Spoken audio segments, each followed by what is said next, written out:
भारतभर छाए रवि, पहिलो नम्बरमै उठाए नेपाली भूमि फिर्ताको कुरा, सम्झाए टिभीको सीधा कुरा, पाए प्रधानमन्त्री के जस्तो भव्य सम्मान। विश्वकै ठूलो लोकतान्त्रिक देशका शीर्ष नेतासँग 1-to-1 वार्ता। नेपाल भारत सम्बन्धलाई नै रिसेट गर्ने 8 बुँदाले ततायो दिल्लीदेखि काठमाडौँसम्मै।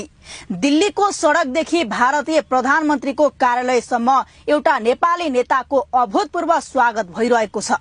तर यो स्वागत भन्दा ठूलो कुरा दिल्लीकै मुटुमा उभिएर भारतकै प्रतिष्ठित पत्रिकामा नेपालको नयाँ नक्सा र सिमानाको कुरा यसरी उठाइएको छ, जसले काठमाडौँदेखि दिल्लीसम्मको राजनीतिक तापक्रम एकाएक बढाइदिएको छ। जसरी टिभीमा सीधा कुरा कार्यक्रम चलाउँदा जबरजस्त रूपमा नेपाली भूमिको कुरा उठाउँथे, त्यसैकै झल्को दिने गरी दिल्ली पुगेर कुरा उठाएका हुन्। राष्ट्रिय स्वतन्त्र पार्टीका सभापति रवि लामिछाने अहिले 5 दिने भारत भ्रमणमा छन्।